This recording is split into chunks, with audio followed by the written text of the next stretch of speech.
Good afternoon, guys. I hope we're all doing well. So just to frame up today, what I want to give you guys is an introduction and an overview of how you can use the key dates feature. So hopefully we'll be able to set some expectations on what you guys should focus on next, clear up any of the elements of getting this set up, and make sure you guys are happy with all the key dates that you have in the system. So let's take a look at what it is that I want to be able to cover with you guys today. So in terms of what I want to run through, a bit of an introduction as to why key dates are critical. You may have seen James's video on this, but I just want to go over that again, just to make sure everyone's happy with why key dates are an important part of what we wanted to bring to our Oversuite feature. Then we'll take a look at how key dates are presented and managed in the front end. So how we can use them when we're producing a proposal, the control that we have over those elements, and then how that looks in the document as well. We can take a look at a quick preview that I've already built out. Then we'll take a look in the administration area of Go Proposal. So just give you guys an overview of how you can use the feature. Let's take a look at the line items, how that's set up, the options that you have in there, and the control that you've got over the rules that you can set up for your key dates. Then what we should focus on, what the next step should be in terms of getting this set up.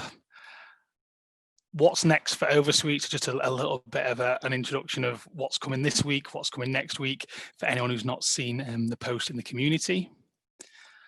And then we've got time at the end for questions. So as I say, guys, it should be quite succinct in terms of the run through. We should have plenty of time to run through any questions, and I'm hoping I can give you guys some time back at the end of the session as well, so you can crack on with your busy days. Awesome. Okay, so in terms of why key dates are so important, and I may be sort of preaching to the choir here, but just to go over this in terms of what our translation of this is. Firstly, we want to be able to manage risk and liability within the business, and also we want to be able to set clear expectations. So the risk and liability is sort of the baseline of what we want to be able to do, and then setting clear expectations allows us not only to meet our regulatory obligations, but it can also help build our relationship with the client as well. So if we take a look, a quick example of this, just quickly pull this one up here. We want to be able to avoid assumptions in this process. So it may be that when we engage with a client, we'll talk about the services that we're going to offer, and there's assumption that all these services are going to begin on the same day in the same month, when this might not necessarily be the case. And it's really important to make sure we've got this right, so where responsibilities lie and where sort of book stops with these services is clear when they're disengaging with their previous accountant. So for example, we may be beginning bookkeeping this month, taking up annual accounts this month and management accounts, but their previous accountant might be taking payroll until next month when we begin that service. And it may be that the VAT returns are going to be dealt with this quarter and we're picking them up next quarter with that client. So it's really important that if any problems are spotted within this process, if any errors within the payroll, anything goes wrong with the VAT returns, that it doesn't look like in our engagement that we're responsible for that, or that is something that belongs to us. It needs to be very clear that this is something that is the responsibility of the previous accountant.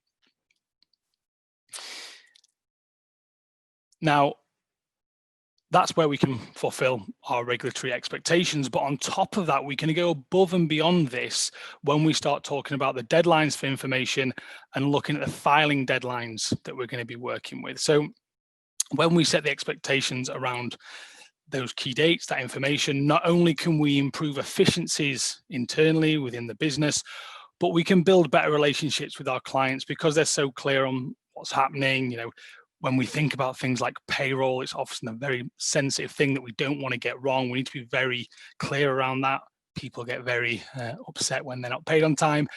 So by setting those expectations and making sure everyone's happy with that, we can build that better relationship with our client and also create that clarity within our business to allow other people to service clients better as well. Now, if we're looking at that on the scale of the 7 degrees of progressive compliance, which is something we've been working on alongside our oversuite setup, we can take a look at this section here. So we can see at the very, very bottom, which isn't something that I don't imagine any of you guys are doing, we've got the non-compliant side of things, so where we're just completely ignorant, we've not got anything right.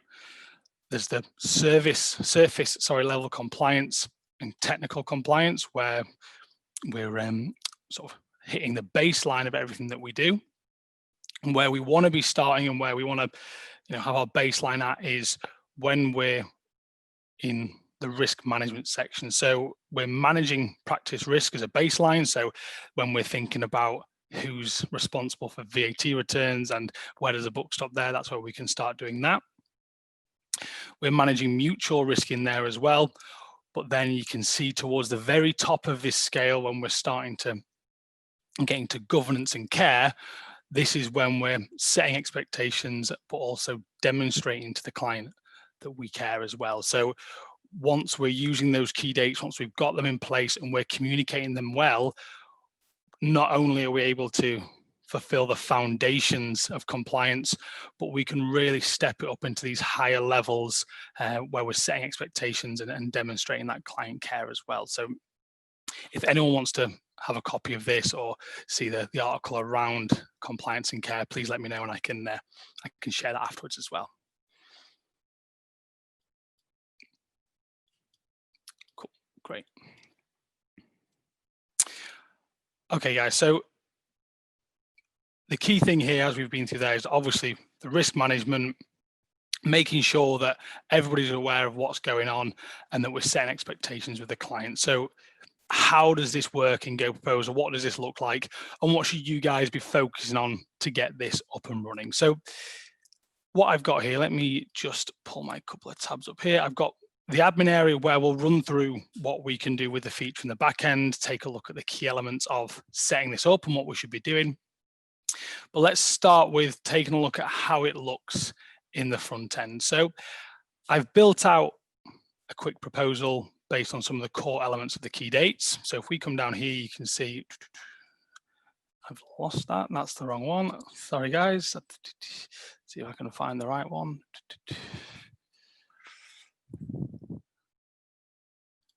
No, that's frustrating. It seems to have reset on me. Okay, well, that's fine. Let's start here. So we've got a proposal that we're building out. We've got our revenue range, proposal templates, letters of engagement that we've set out.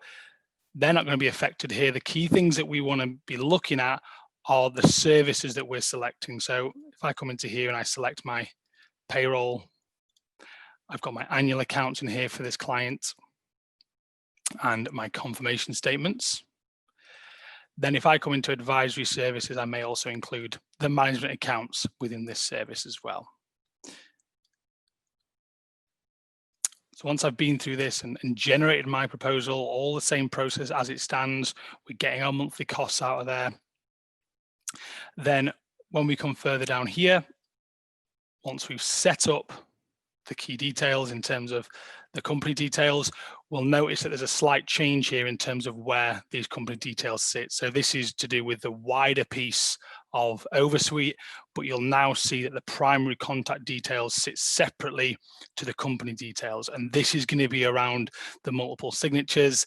We've got a video and a session on multiple signatures next week, and that feature is going live this week as well. So just to be aware, there's a slight change around there. And then when we come further down into this setup, we've now got our key dates element within here. So there's one other service that I should include as well, guys, in this example. Let me just go back up and select VAT returns as well. That's a great one to have in there.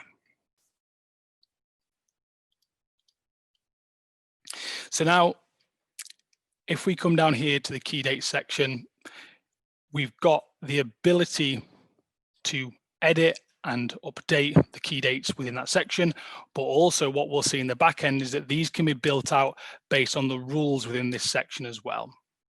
So I've got my start date, We've got the additional details in here that we can define as well as we're going through. So what's the VAT period that we're going to be working to? What's the frequency of payroll that we might want to include in there? And when is that delivered, for example? Now, as it stands, when we're thinking about things like payroll, the details that we build out will be on a line item level. So it's not yet a calculation level. So it may be that you want to edit this as you go, depending on the frequency of delivery for payroll. So if you have a weekly and a monthly and maybe a bi-weekly included in there as well, you may want to edit that on the fly as you go out. Another option would be to have that split down into line items. So the frequency of payroll also split down into line items, which will then allow you to set those rules so you won't be needing to edit those on the fly. Now, for key elements like the confirmation statement, we can also include an additional day here where we can pull through that information on when it is that filing deadline is going to be. So when this is based around things like the sort of anniversary of the company, that sort of thing, we can pull through and we can select a date specifically within there. Now, in this section here, the key dates table, we can also edit these key elements before we send it out. So if we ever needed to, we can come into here and we can edit and save those dates down if that was required. Whenever we do that, we'll get a revert button as well. So we can reverse any changes that we make. And it's also a nice little signature that's been amended as well. Now, before we send this out, we'll always have to confirm that we've checked those dates and make sure that they're correct. And that will be the same as well when we're saving down a draft. So just to make sure that we have those regular checkpoints for something so important, whenever we save a draft or send a proposal, we're going to have to confirm that before we send it. So just worth noting, it may be that you're hitting send and it's not going out and you're not sure why. It'd be worth checking that you've filled that information in there. So how will this present itself in the letter of engagement? So if we come through into here, just pull this information out, we can see that we've now got a full service and key dates section that will highlight all of those dates to the client within there. Now, currently, the multiple deadlines is just for VAT returns. So when we've got something that's quarterly, that's just associated to VAT returns. So we'll see those elements within there. But we are looking at building that out and developing that as well. And this is something that will be built based on the services you select as well. So it's not going to be something you have to worry about manually updating or changing. This will be very similar to things like the alignment fee or other elements. They'll be driven based on the services you select, so you can just establish those rules and you're not worried about them pulling through or not pulling through. So everybody can use it in the same way. Great.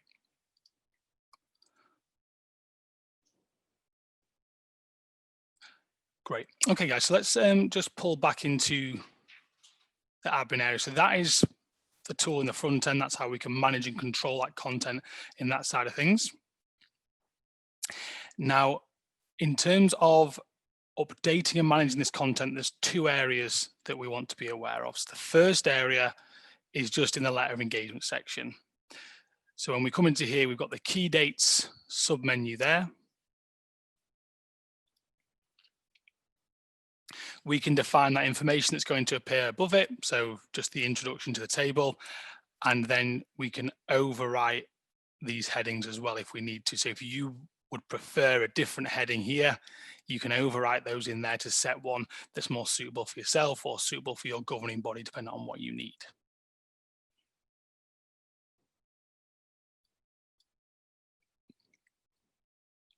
Then the majority of the work will be done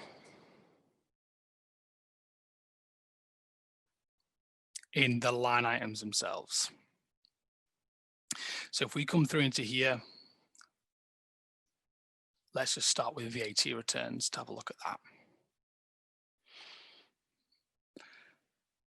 So within VAT returns, the first thing that we're going to want to do is enable the key date. So you can see in here that we've got that slider. We can turn that on or off. So in every single line item, you'll be able to activate that key date whenever it's relevant. Then we've got multiple options in here to make sure the key date is built as we need to. So the start date of this service, we can either have the checkbox of using the start date of the proposal, or it may be that that start date needs to be based on additional information. So there's a very similar structure throughout here in terms of the way the dates are set up. We're going to have a drop-down menu to choose from with the key date in there. I'm going to be able to have a plus or minus from that key date with the days, weeks, or months to choose from in terms of what the variation is from that key date. So we can see in here that we've got multiple options. So we might want to have a set date that we define for that given service, client specified date for things like confirmation statements, and then we've got the VAT dates in there as well. So it may be that we just want to include a text area in there. So you can see we've got an example there, the 22nd month after a pay date. We can include that in there. So you've got the flexibility if there's certain things that the rules aren't going to be able to capture, we can include those as well. So we can see that in the example within the confirmation statements. If we jump into here, you can see we've got the client specified day being utilized for both of those. We've selected the additional label that we want to use in there. So the next statement date is what we want to present in there. And we've got the key information in terms of -14 plus 14 days in there as well. Now, it's also worth noting that if we're using Xavier in this stage, that we'll know their VAT deadline. So we'll pull that information through from Xavier for that setup. Now, in terms of the other dates for things like carbon and center and those side of things, we aren't going to be passing these dates through currently, but this is something we're exploring in this quarter. So we are exploring the sort of deeper integration with those services and those systems. So those key dates for any center or carbon users out there, we are going to explore what we can do with those and what the options are on that basis. So if we just take one final look in the payroll option, we can see in this option here that we've just got payday as our deadline and filing dates. And we've just given ourselves 5 days before the payday to give ourselves the deadline for all that information.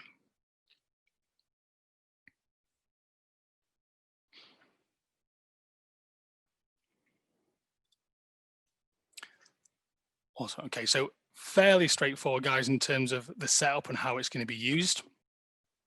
The key thing in here is going to be about establishing your core services and what are the ones that you want to focus on.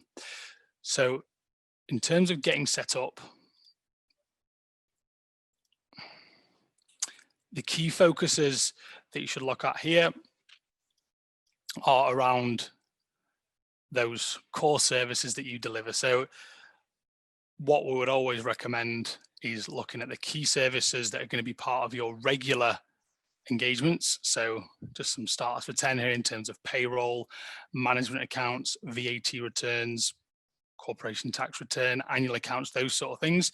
These are the key services that you're going to want to focus on, because if these are things that go out regularly, these are the quickest wins that you can make in terms of getting yourself as protected as possible from the very beginning.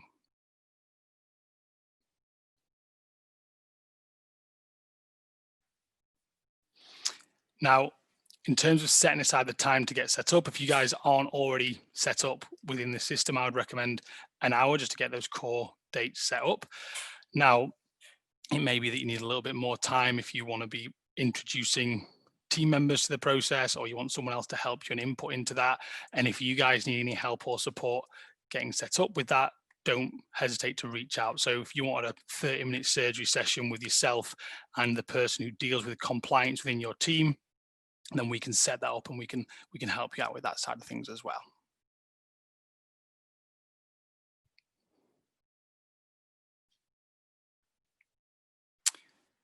Awesome. Okay, so in the short term, guys, what's going to be coming next with Oversuite, and what should you be looking out for? Now, there's two key things to focus on in the next couple of weeks. So, as I mentioned earlier, we've got the multiple signatures going live this week. So that will be, I believe, tomorrow. That's going live. So keep an eye out for that. And we've got another session similar to this one, just to introduce the feature and show you how that works, which is going to be happening next Tuesday. So if you want to understand a little bit about that, then book onto that as well. And then next week, we've got the full Oversuite content itself going live. So this is going to be the true catalog of everything that we can offer in terms of the letter engagement content. This is probably the most exciting part of it all, where you're going to be building all this content out. And that is going to be available from next week. So hopefully you've all pre-registered your interest for that, and you'll be able to make the most of that setup next week.